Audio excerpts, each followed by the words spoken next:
नमस्कार, सुप्रभात, good morning Bihar. स्वागत है आप सभी का। आप देख रहे हैं मगध संवाद। मैं हूं आपके साथ सुनील बॉबी।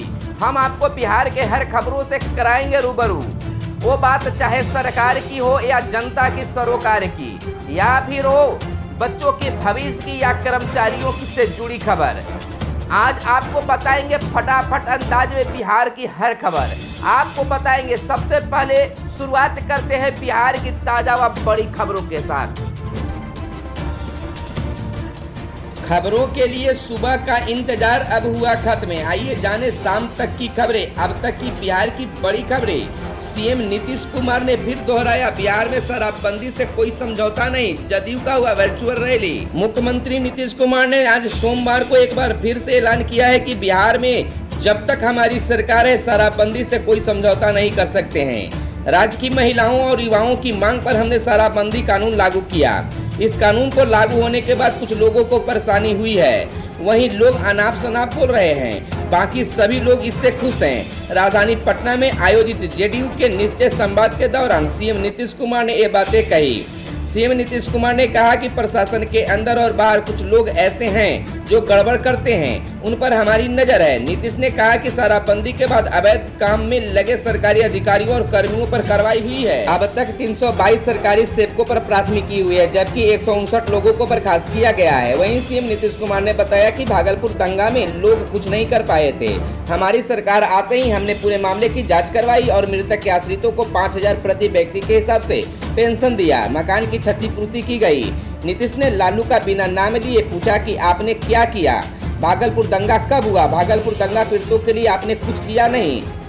जब 15 साल के बाद हमें मौका मिला तो हमने भागलपुर के दंगा पीड़ितों की मदद की। याद कीजिए, बोलिए मत, दंगा पीड़ितों की मदद हमने की, आपने नहीं। जदयू वर्चुअल संवाद। सीएम नीतीश ने लालू पर बोला हमला, कहा अंदर होकर भी अनाप शनाप ट्वीट करते हैं। बिहार विधानसभा चुनाव के चुनावी मैदान में उतरने के लिए मुख्यमंत्री नीतीश कुमार ने चुनावी बिगुल फूंक दिया है। जदयू की वर्चुअल रैली के जरिए सीएम नीतीश कुमार ने लालू राबड़ी राज्य को निशाने पर लिया। इस दौरान सीएम नीतीश ने बिना नाम लिए राजद सुप्रीमो लालू पर जमकर हमला बोला। उन्होंने कहा कि कुछ लोग अंदर हैं, फिर भी बाहर में एक आदमी रख लिया है जो दिन भर अनाप शनाप ट्वीट करते रहता है। नीतीश ने कहा कि भला आप ही बताइए, जो जेल में है वो ट्वीट कैसे कर सकता है? इसका मतलब है कि बाहर में एक आदमी को हायर किया गया है। आगे उन्होंने कहा कि हम लोगों को मौका मिला तो पहले क्या थी विधि व्यवस्था की, और आज क्या है। सीएम नीतीश ने बिना नाम लिए तेजस्वी पर हमला बोलते हुए कहा कि लोग क्या क्या बोलते हैं और खबर भी छप जाती है। पहले सामूहिक नरसंहार होता था और आज क्या स्थिति है, जरा बताइए। हर प्रकार से हम लोगों ने काम किया, लेकिन कुछ लोग कुछ भी बोलते रहते हैं। उन्होंने कहा कि हमारी सरकार क्राइम, करप्शन और कम्युनलिज्म को हम बर्दाश्त नहीं कर सकती है। जीरो टॉलरेंस पर काम करते हैं और कहीं भी गलत चीज बर्दाश्त नहीं करते हैं। सीएम ने कहा कि हम लोगों को जब काम करने का मौका मिला तो बाढ़ राहत पर काम करना शुरू किया। 2007 में बाढ़ से 22 जिला प्रभावित हुई थी, 2.5 करोड़ की आबादी से प्रभावित हुई थी। तब हमारी सरकार ने किस तरीके से काम किया, किसी से छुपा हुआ नहीं है। हम लोग पीड़ित परिवार के बीच 1-1 क्विंटल अनाज बांटने लगे। जदयू के खिलाफ उम्मीदवार उतारेगी एलजेपी। चिराग पासवान की अध्यक्षता में अहम बैठक, कर सकते हैं कुछ बड़ा ऐलान।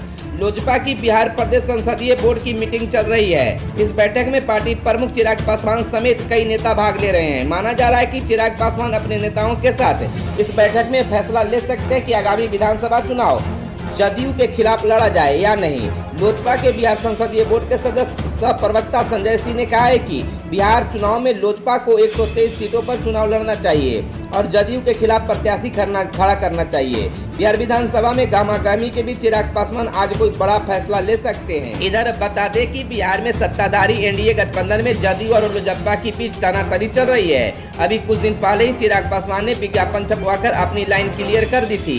आज की बैठक से पहले राष्ट्रीय अध्यक्ष चिराग पासवान ने जेडीयू अध्यक्ष और बिहार के मुख्यमंत्री नीतीश कुमार पर फिर निशाना साधते हुए कहा है कि मारे गए अनुसूचित जाति और जनजाति समुदाय के लोगों के परिजन को सरकारी नौकरी देने का उनका फैसला और कुछ नहीं बल्कि चुनावी संबंधी घोषणा है। इधर जेडीयू ने यह स्पष्ट किया है कि वह एलजेपी के साथ सीटों की साझेदारी को लेकर कोई बात नहीं करेगी, क्योंकि उसके संबंध परंपरागत रूप से बीजेपी के साथ है। निर्वाचन आयोग के जल्द ही बिहार विधानसभा चुनावों के कार्यक्रम की घोषणा करने की उम्मीद है। प्रदेश में विधानसभा की 243 सीटों पर अक्टूबर-नवंबर में चुनाव होने की उम्मीद है।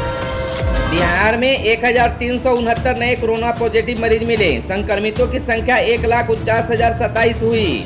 बिहार में 1369 नए कोरोना संक्रमित मरीजों की पहचान हुई है। इसके साथ ही राज्य में कोरोना संक्रमितों की संख्या बढ़कर 1,49,027 हो गई है। राजधानी पटना में सर्वाधिक 241 नए संक्रमितों की पहचान की गई है।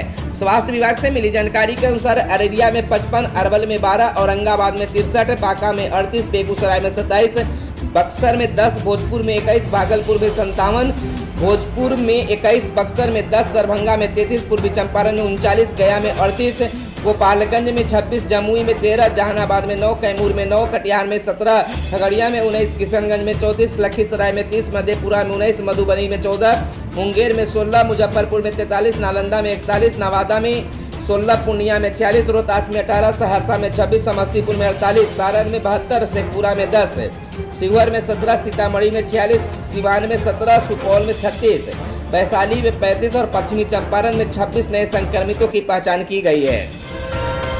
बिहार में अनलॉक 4 के ही नियम लागू होंगे। राज्य के गृह विभाग ने जारी किए आदेश।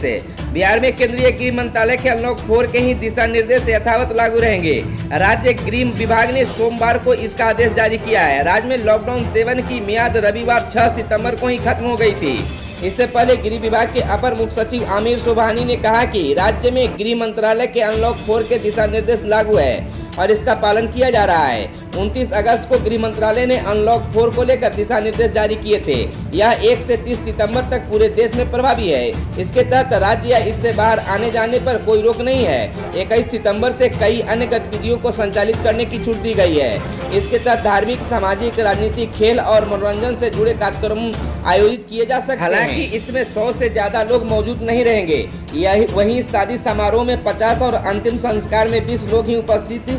पुराने आदेश को 20 सितंबर तक प्रभावी रखा गया है। हालांकि 21 सितंबर से शादी समारोह और अंतिम संस्कार में 100 लोग शामिल हो सकते हैं। स्कूल कॉलेज को अगले आदेश तक बंद रखा गया है। हालांकि 21 सितंबर से ऑनलाइन क्लास के लिए शिक्षण संस्थान अपने 50% शिक्षक और कर्मचारियों को बुला सकते हैं। 9वीं से 12वीं तक के छात्र पढ़ाई के सिलसिले में शिक्षकों से स्कूल में मिल सकते हैं। इसके लिए अभिभावक की इजाजत जरूरी होगी। हालांकि cinema hall, park, swimming pool को पहले की तरह बंद रखा गया है। कंटेनमेंट जोन में भी कोई रियायत नहीं दी गई है। राज्य सरकार बगैर इजाजत पाबंदी नहीं लगा सकती। अनलॉक 4 के लिए गृह मंत्रालय द्वारा जारी दिशा निर्देश को राज्य सरकारें नहीं बदल सकती। गृह मंत्रालय के आदेश में साफ तौर पर लिखा है कि राज्य या केंद्र शासित प्रदेश बगैर केंद्र सरकार के सलाह लिए कंटेनमेंट जोन के बाहर कोई नई पाबंदी नहीं लगा सकते हैं। राज्य सरकार को कोई भी अतिरिक्त पाबंदी लगाने के लिए केंद्र सरकार से इजाजत लेनी होगी। अनलॉक 3 तक राज्य सरकार को यह अधिकार था। सोशल मीडिया पर सफल हो रहे छात्रों के आंदोलन। आरआरबी, एनटीपीसी, एसएससी, बीएसएससी समेत कई भर्ती परीक्षाओं व रिजल्ट की तिथियां जारी। प्रतियोगिता परीक्षा की तैयारी करने वाले छात्रों का आंदोलन सड़कों की बजाय सोशल मीडिया पर ज्यादा सफल होता दिख रहा है। खासकर लॉकडाउन में सोशल मीडिया छात्रों के लिए एक बड़ा प्लेटफॉर्म बनकर उभरा है। अभी हाल में देखा जाए तो एसएससी और रेलवे के छात्रों ने जिस तरह से सोशल मीडिया पर आंदोलन किया, इसका नतीजा भी निकला। अपनी लंबित परीक्षाओं, रिजल्ट और ज्वाइनिंग के लिए ट्विटर पर ऐसा ट्रेड कराया गया कि सबके होश उड़ गए। 31 अगस्त को एक दिन में 35 लाख छात्रों ने ट्विटर पर ट्रेड किया। उसके दूसरे ही दिन एसएससी ने सभी लंबित रिजल्ट को जारी करने की घोषणा कर दी। आंदोलन के बाद जूनियर इंजीनियरिंग और रिजल्ट 18 सितंबर, एमटीएस मल्टीटॉक्सिन का रिजल्ट 31 अक्टूबर और ग्रेजुएट लेवल का रिजल्ट 4 अक्टूबर को देने की घोषणा की गई है। वहीं लंबे समय से बिहार एसएससी इंटर स्तरीय मुख्य परीक्षा की तिथि घोषित नहीं कर रही थी। छात्रों के आंदोलन का ही नतीजा था कि एसएससी ने 18 अक्टूबर को मुख्य परीक्षा कराने की तिथि घोषित कर दी। बताते चले कि विज्ञापन 2014 में निकाला गया था। 6 साल में परीक्षा पूरी नहीं हुई। मुख्य परीक्षा में 60,000 परीक्षार्थी शामिल होंगे। इसी तरह 5 सितंबर को रेलवे प्रतियोगिता परीक्षा के छात्रों की ओर से ट्विटर थाली और ताली पीटने का अभियान चलाया गया। इसके बाद रेलवे बोर्ड की नींद खुली। इससे अपनी लंबित परीक्षाओं को कराने का फैसला किया। 3 बड़ी परीक्षाओं को 15 दिसंबर से कराने का निर्णय लिया गया।